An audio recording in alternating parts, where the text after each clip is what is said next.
Hi everybody, Desmo here.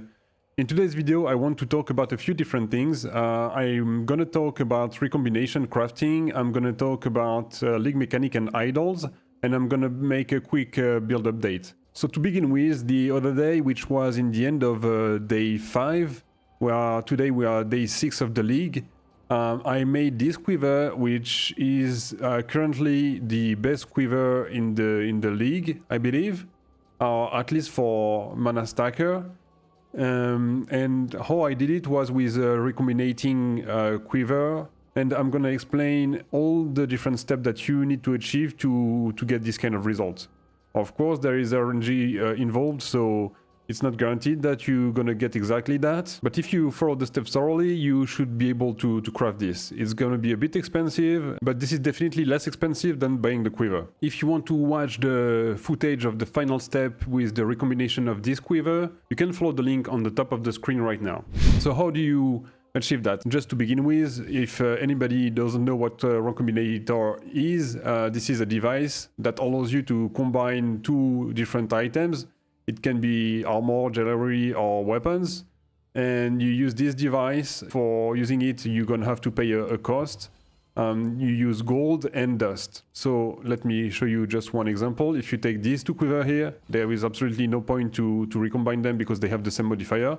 But say you want to do that, you use gold and dust. Gold, you get it while mapping, and dust, you get it while with disenchanting items with rogue here. So you have a window, and you use gold to disenchant some items, and you get dust. So this is the basic. Then recombination, when you use items like that, there is a chance that you keep all the modifier on the item. This is the very less likely outcome. You can have a part of each items, and you can like be really unlucky and lose most of the affixes that you have on the item. So then the question is, how did I achieve the quiver over here? The first step is, of course, to buy the proper base for the item that you want to craft. Ideally, you use the same base for everything, so you guarantee having the proper base in the end of the craft. But you can also, to save costs in some situation, you can gamble and have one good base, one random one. If the bases that you are using are really expensive, that could be an option, but this is a gamble. For this situation, we need a quiver item level 86 and up. So they are not too expensive. I paid, when I started crafting, 20 chaos per quiver. And on the last day of crafting, it was 15 chaos on the average. So once you acquired a few bays, you don't need to buy like 20 of them. You can do it, there's different ways. Some people, they buy like a full tab so they have enough resources to start crafting and not buying any of them anymore. Usually I was buying like about 6, and then I was seeing what I was ending up with and keep going for the next step. So once you get like a few of them, you start using alts on your items to get tier 1s. Here we want tier 1 dexterity, tier 1 attack speed, tier 1 life, bow fire an additional arrow, and tier 1 increased damage with both skills. And after that, once you get all the modifier, we craft maximum mana. So on each quiver, you are going to be looking for one modifier alone. You want to isolate modifier, just like in this quiver here, or on this one as well. You can see I have only increased damage with both skills, tier 1. And here the same.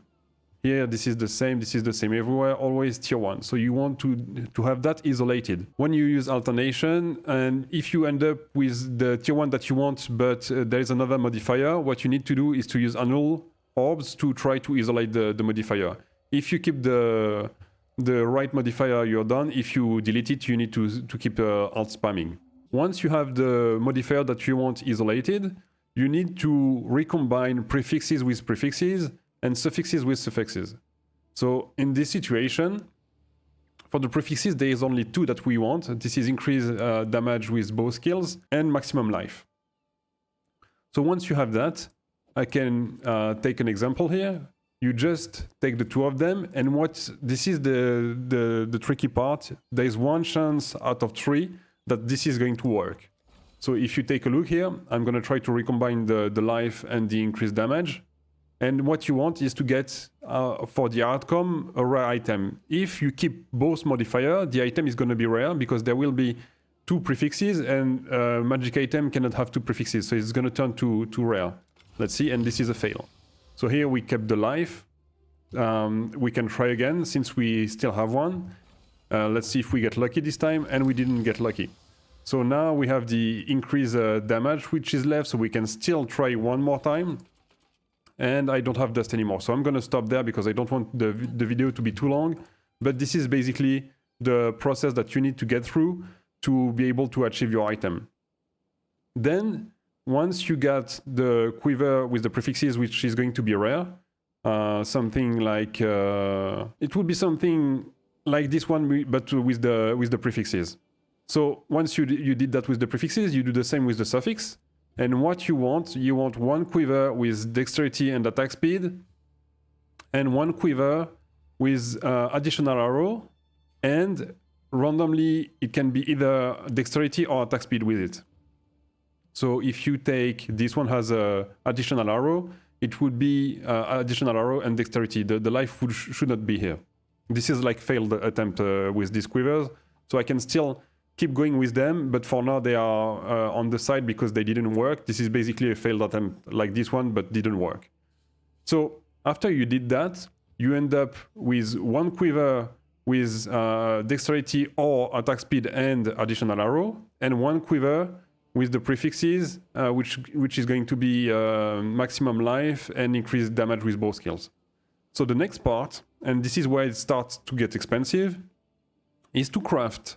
Just like on this quiver, can have up to 3 crafted modifier, and then you need to put on the quiver some crafted modifier that have named crafted mods. And the name crafted mods, they are coming from June.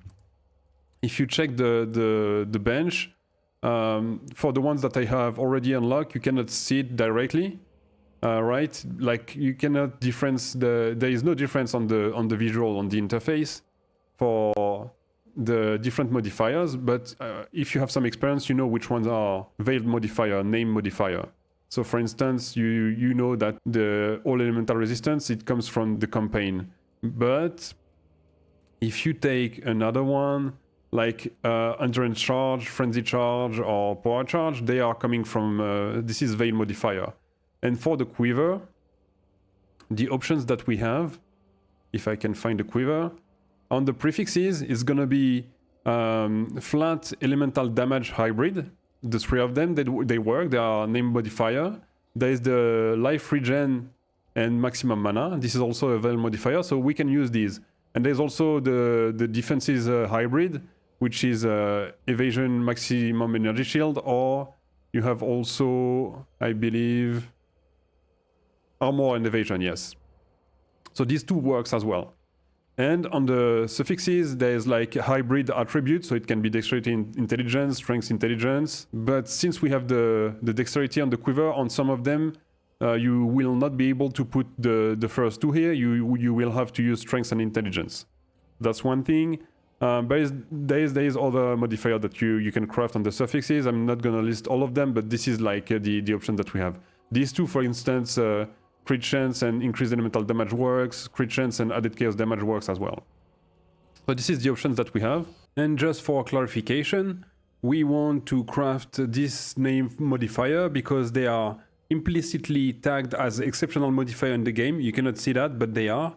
And what it means is that when you recombine items, there's going to be modifiers that are going to be deleted and some which are going to be kept. And the exceptional modifier, after the recombination is done, there is only one exceptional modifier that can stay on an item. For instance, if you have influence item, the influence modifier, if you have a few of them, only one will survive. This is the same thing with the modifier that we are crafting here. They are exceptional, so only one of them every time can stay.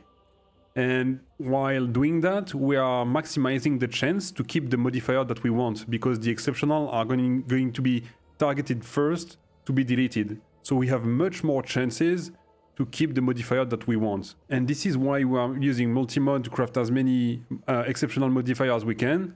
And then once you craft multimod, you want to make sure that on each quiver or item that you craft, you use different modifier. You don't want, for instance, on each quiver to craft added fire, added cold. You want different, you can craft added fire, added cold, and added cold and added lightning on each of them, but not twice the same for each quiver.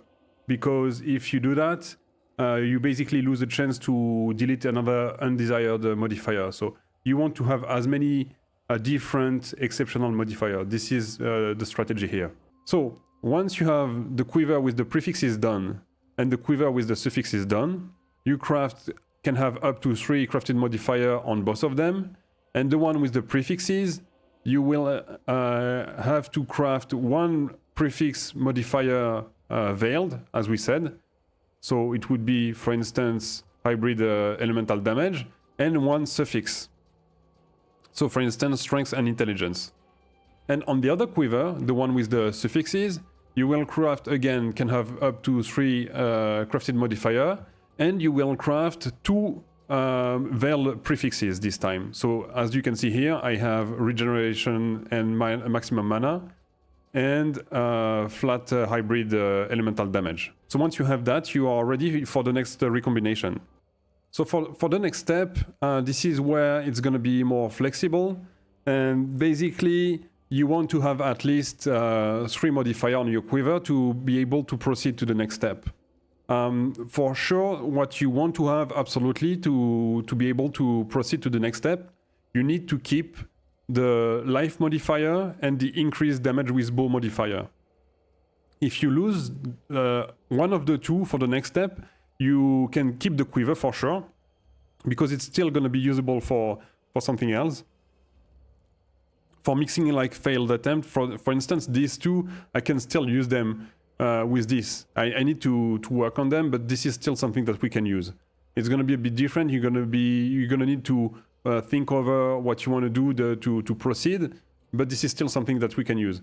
But if you lose life and increase damage with bow, you need to do it differently. If you keep the both of them, this is perfect. Then for the next step, what we need to do is to work on the additional arrow. We do the additional arrow on the last step because this is the one that you want to recombinate the least amount of time possible. So if you do it before, there is more chance that you're going to lose this modifier through the attempt of recombination. So this is why we are doing the arrow last. So with the arrow, what you do, again, you try to isolate the arrow. Once you get the additional arrow isolated, you need to get another quiver with attack speed or dexterity tier 1. And then you do the same process than before. You recombinate with the different quiver to try to get on a rare quiver additional arrow and tier 1 dexterity or tier 1 attack speed. Once you get that, again, you craft the multi-mod, you craft the added damage elemental hybrid and regeneration or whatever you want, as long as it's a veil name modifier. And on the other quiver, you craft the mods that you don't have on the one with the additional arrow. It's always the same process. And then this is the last step for the craft. You recombinate the last 2 quiver together, and you hope to keep all the affixes just like this one. This is definitely the best outcome. It's not easy to get there. It takes time, but this is cheaper than buying the thing. So this is basically it for the recombination process. You can use this tech, this strategy for absolutely any item in the game. This is working 100% with anything, and this is definitely a way of saving cost for your items. This is extremely powerful, and this is probably the last time that we are seeing this tech being available in the game, because this is way too powerful. So now that we spoke about the quiver, there is something else that I want to talk about, and this is still recombination, but for idols. Because I think I mentioned it in my last video, but we have idols that are getting really expensive. This is one of them. This is the one for Ultimatum, but there's different idols. I don't know all of them, but on top of my head, there's idols that increase the effect of your modifiers on your map, which are really expensive, and they are going for like 40, 50 divines. This is absolutely insane. You don't want to pay that much for idols. I made them here it costs me maybe at most 2 to 3 divines, at most.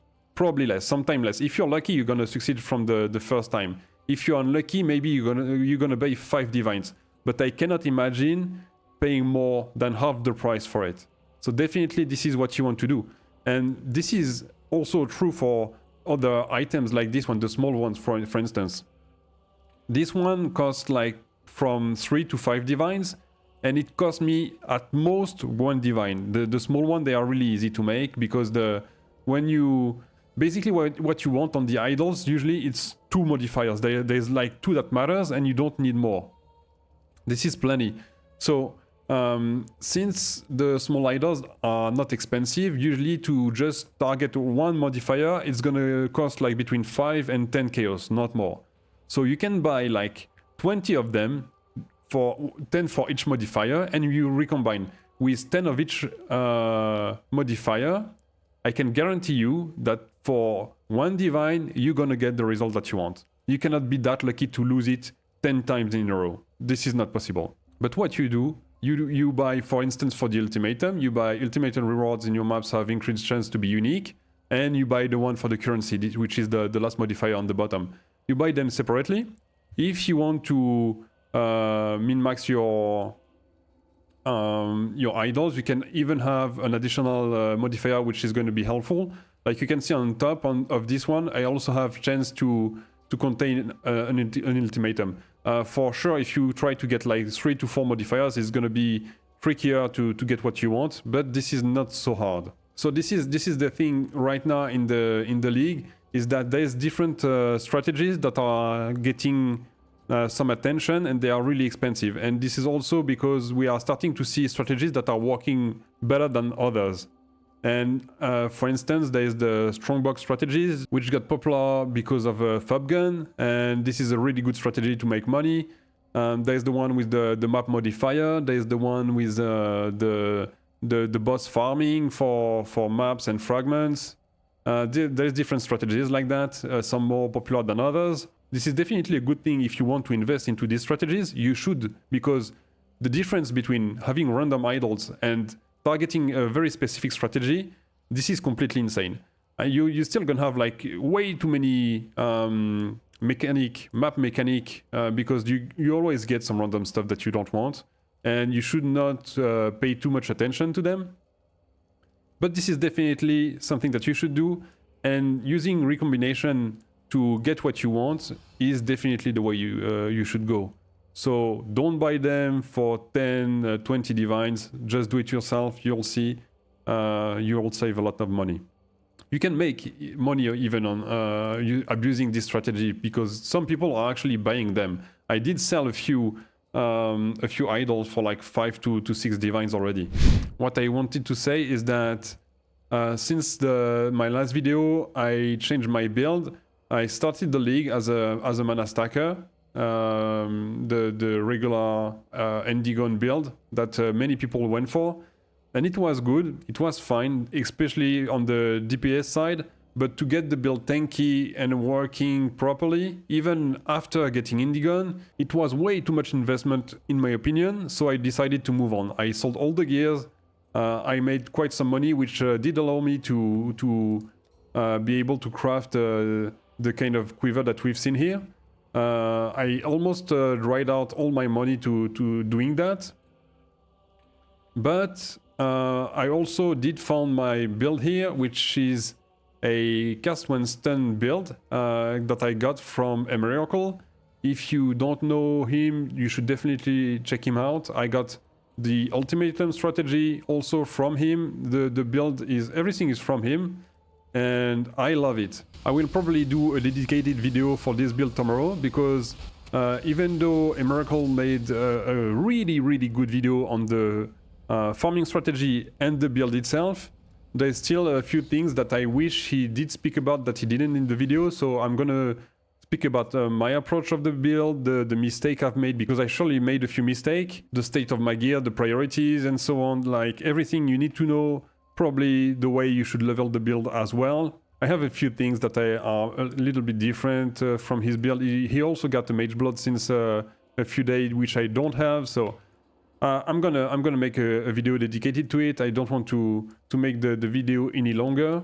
If you have any question about the topics that we did speak about today, leave a comment. Don't forget to like and subscribe, and until my next video, take care of yourself and bye!